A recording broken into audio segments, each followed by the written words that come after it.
નમસ્કાર મિત્રો, સ્વાગત છે તમારું અચેન્જીવ સ્ટડી પોઈન્ટ યુટ્યુબ ચેનલના એક નવા વિડીયોમાં. પોલીસ કોન્સ્ટેબલ ભરતી માટે જિલ્લા પસંદગીની પ્રક્રિયા જે છે એ શરૂ થઈ ગઈ છે. તો આજના આ વિડીયોની અંદર આપણે જોઈશું કે જિલ્લા પસંદગી તમે કેવી રીતે કરી શકશો, જિલ્લા પસંદગી કરવાની છેલ્લી તારીખ જે છે એ કઈ રહેશે, અને કયા કયા જિલ્લાઓમાં બિન હથિયારી પોલીસ કોન્સ્ટેબલ અને હથિયારી પોલીસ કોન્સ્ટેબલ માટે એક પણ જગ્યા નથી, એની સંપૂર્ણ ચર્ચા આપણે આજના આ વિડીયોની અંદર કરવાના છીએ. તો હવે શરૂ કરીએ આજનો આ વિડીયો. તો તમે જોઈ શકો છો એલઆરડી કોન્સ્ટેબલ જિલ્લા પસંદગીની પ્રક્રિયા શરૂ. જિલ્લા પસંદગી કેવી રીતે કરશો, જિલ્લા પસંદગીની છેલ્લી તારીખ કઈ રહેશે અને કયા જિલ્લાઓમાં જગ્યાઓ નથી.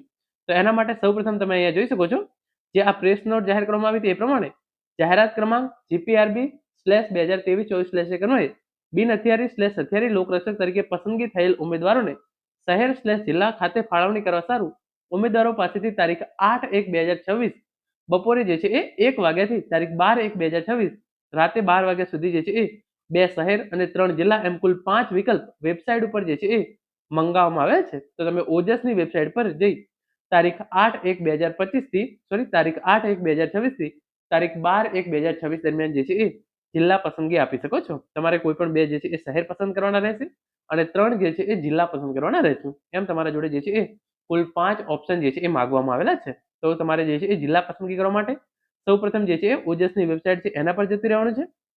ઓજસ વેબસાઇટની લિંક છે તમને નીચે ડિસ્ક્રિપ્શન બોક્સની અંદર મળી જશે, અથવા તો તમે જે છે એ ગૂગલમાં જઈ ઓજસ લખશો તો પણ તમે જે છે એ આ વેબસાઇટ પર આવી જશો. તમે જોઈ શકો છો જે આપણે નોટિસ વાંચી એ નોટિસ જે છે એ ઓજસની વેબસાઇટ પર આવી ગઈ છે. ઓજસની વેબસાઇટ પર જઈ તમારે સૌપ્રથમ કોલ લેટર/પ્રેફરન્સ લખેલું છે એના પર ક્લિક કરવાનું છે. જેવું તમે એના પર ક્લિક કરશો તમારા સામે જે છે એ આ પ્રમાણેના બે ઓપ્શન જે છે એ આવી જશે. એની અંદર એક ઓપ્શન છે પ્રિલિમિનરી એક્ઝામ કોલ લેટર અને બીજો છે સેકન્ડરી/મેઇન એક્ઝામ કોલ લેટર/પ્રેફરન્સ. તો તમારે જે આ બીજા નંબરનો ઓપ્શન છે સેકન્ડરી/મેઇન્સ એક્ઝામ કોલ લેટર/પ્રેફરન્સ એના પર જે છે એ ક્લિક કરી દેવાનું છે. જેવું તમે એના પર ક્લિક કરશો આ મુજબનું ઇન્ટરફેસ જે છે એ તમારા સામે ખુલી જશે. તેની અંદર select job, confirmation number, date of birth અને કેપ્ચા કોડ નાખવાનો જે છે એ ઓપ્શન આવશે. તો સૌપ્રથમ તમારે જે છે એ સિલેક્ટ જોબની અંદર GPRB/2023-24/1 લોકરક્ષક કેડર નિમણૂક શહેર/જિલ્લા વિકલ્પની પસંદગી તમારે એના પર જે છે એ ક્લિક કરી દેવાનું છે. જેવું તમે એના પર ક્લિક કરશો આ પ્રમાણે જે છે એ સિલેક્ટ જોબ થઈ જશે. અહીંયા તમારો કન્ફર્મેશન નંબર નાખવાનો છે, ડેટ ઓફ બર્થ નાખવાની છે, કેપ્ચા કોડ નાખી અને પછી તમારે જે છે એ ઓકે પર ક્લિક કરી દેવાનું છે. જેવું તમે ઓકે પર ક્લિક કરશો આ મુજબનું ઇન્ટરફેસ જે છે એ તમારા સામે ખુલી જશે. એ સૌપ્રથમ તમારું નામ, date of birth, caste, gender અને કન્ફર્મેશન નંબર જે છે એ આપવામાં આવેલો હશે. અહીંયા તમારા માટે કેટલીક સૂચનાઓ આપવામાં આવી છે તમે એ જોઈ લો. તમારે જે છે એ 2 શહેર અને 3 જિલ્લા કુલ 5 વિકલ્પ જે છે એ પસંદગી કરવાની રહેશે. શહેર જિલ્લા ખાતે ઉમેદવારના મેરિટ આધારે અને શહેર જિલ્લા ખાતે કેટેગરી વાઇઝ ખાલી જગ્યાઓ ધ્યાનમાં લઈ ફાળવણી કરવામાં આવશે. તો મેરિટના આધારે અને કેટેગરી વાઇઝ ખાલી જગ્યાઓને ધ્યાનમાં લઈ જિલ્લાની ફાળવણી જે છે એ કરવામાં આવશે. ઉમેદવાર દ્વારા વિકલ્પની પસંદગી કર્યા પછી તેમાં કોઈ પણ પ્રકારના ફેરફાર કરી શકાશે નહીં. એટલે કે તમે અહીંયા એકવાર જે છે એ પ્રેફરન્સ આપી દેશો એના પછી તમારે જે છે એ આમાં ફેરફાર કરી શકશો નહીં.